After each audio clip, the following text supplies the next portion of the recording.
brushing the trees, a lazy breeze whispers through the sea, shadows stretch long. Hey everybody, welcome back to The Pressing Matters. I'm Scott. Thank you for tuning in. Thank you for your support. Today is a very exciting day because I get to talk about Frank Sinatra's In the Wee Small Hours again. A couple of months ago, I did a video called The Sinatra Surprise, and that was about the announcement of this. And I couldn't believe the news.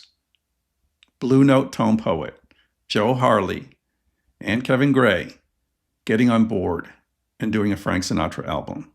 It was a shock. It was a surprise. And based on this,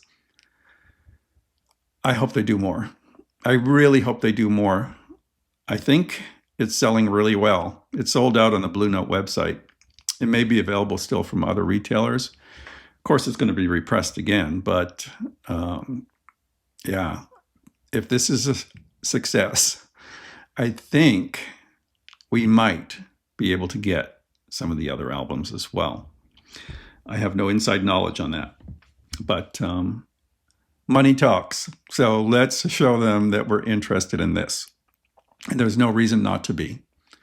The new Blue Note tone poet is the most transparent look into this album that I've heard.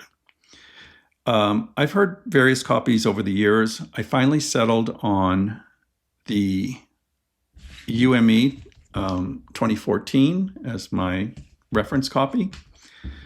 I've never had a Gray Label original or the early 45 set. There are those that are going to claim that the Gray Label, I don't know the pressing numbers, but W1 maybe, original is the gold standard, and I'm not doubting that at all.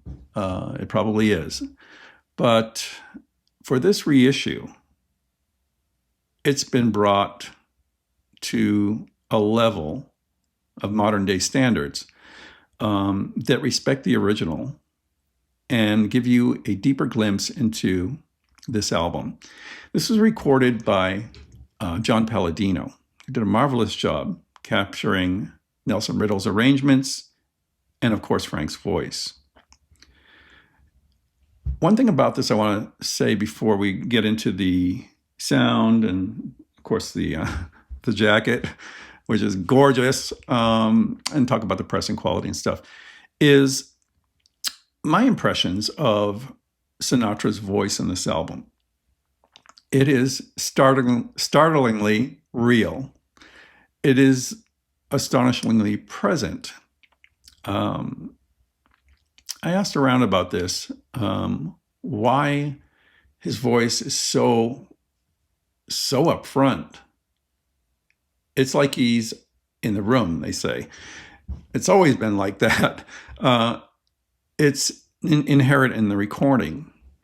A friend of the channel posited that it may be because of the smaller studio that was used, and of course the microphones that were used, gives it a bit of presence that, while it's typical of a Sinatra album, it becomes less obvious on later ones, like Only the Lonely. This is not a detriment, but it is something that if you've never heard the album before, you will notice that Sinatra is like right in your room. The differences between this and the tone poet is on the UME, he's a few inches back. He's a little bit, not integrated, but a little more on the plane back there of the arrangements by Nelson Riddle. Still out front, but not as far out front. Here he stepped forward a few inches, and as a result, it's like he's right there. Another thing about this that struck me when I put this on was I had my preamp switched to mono, and I was off center a little bit. And as soon as I got right in the sweet spot, everything went, not the sound, his voice. Nelson Riddle's arrangements felt like they were out here, but Frank was right here. And it's an excellent test for the balance of your room. You know, if you have a good balance of reflecting and absorbing surfaces and stuff like that on the sides, or if your room's treated well, you'll notice this right away. It'll go right to the center, and it'll be like he's dimensional almost. The feeling of a stereo effect, while not obviously wide, is kind of uncanny for a mono recording. It's really depth and layering rather than anything out here. But when you're listening to a mono recording on two speakers that are separated, it feels like the arrangements are kind of surrounding the voice a little bit back here, and it's great.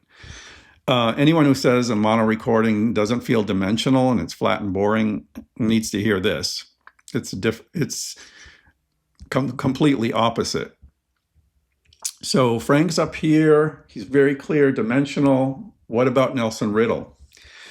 Well, you know, Nelson Riddle's arrangements are always fascinating to me. I love this kind of orchestration with a vocalist. He's a master at it.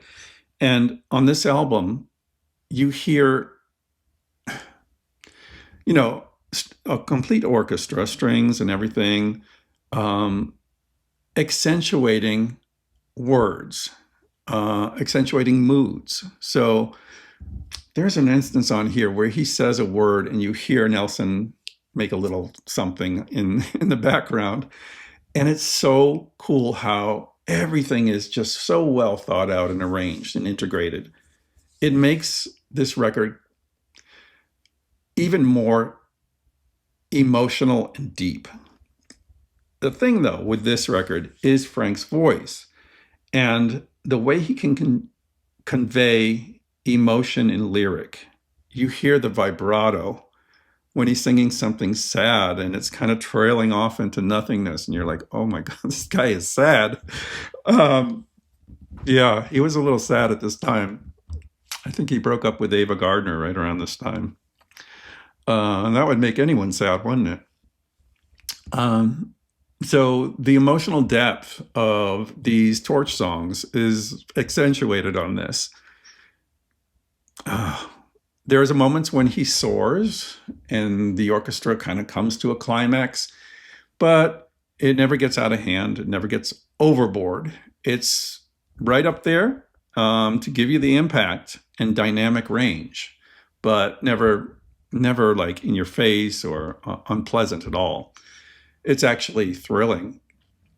In between, you get all that beautiful tonality of his voice, the chest sound, the breath sound, everything is in startlingly clear detail.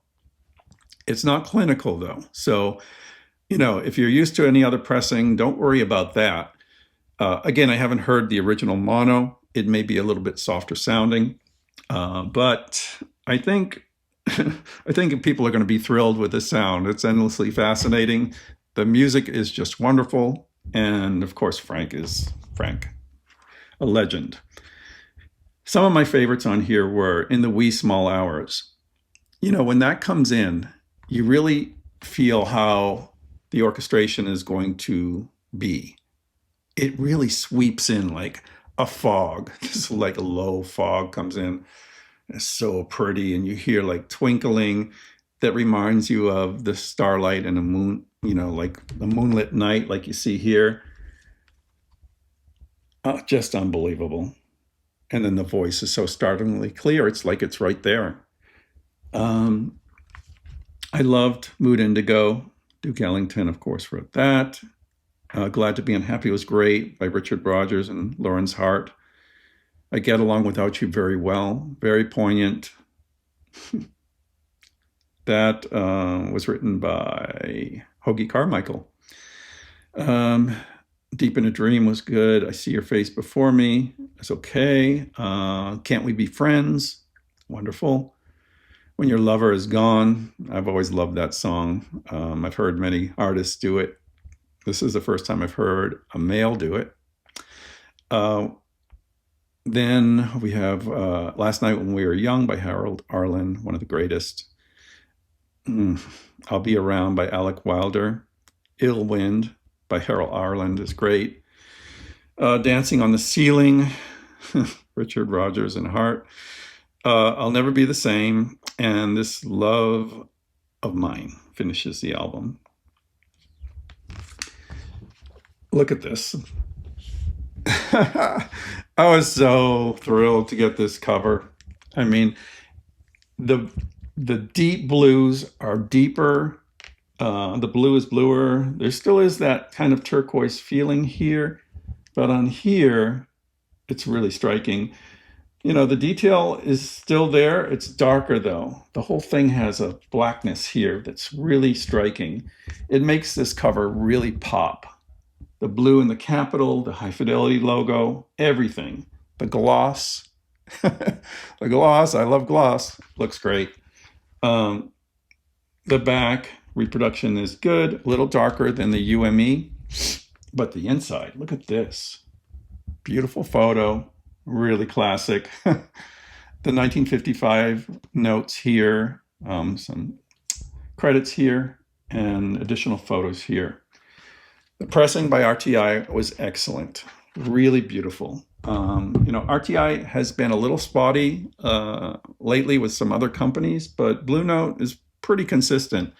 And I think a lot of care went into this pressing. Overall, you know, if you haven't gotten this yet, I think you need to get on board. If you're at all interested in Frank Sinatra, even if you only know a couple of songs, this is a classic of the phonograph. Truly one of the greatest albums ever made. And I couldn't be happier that Tone Poet had such a success with this. Kevin Gray did a wonderful job. The Cohearent setup has made this record sound great. The sourcing, the pressing, the jacket, it's a win all around. So if you have the UME pressing, you will possibly want to upgrade. I don't see any reason not to. The price is very affordable. And if you love this album, it doesn't hurt to have both pressings for sure. But those are my thoughts on the new reissue of Frank Sinatra's In the Wee Small Hours. Have you gotten it yet? Let me know what you think in the comments. And until next time, I'm Scott for The Pressing Matters. Have a great day.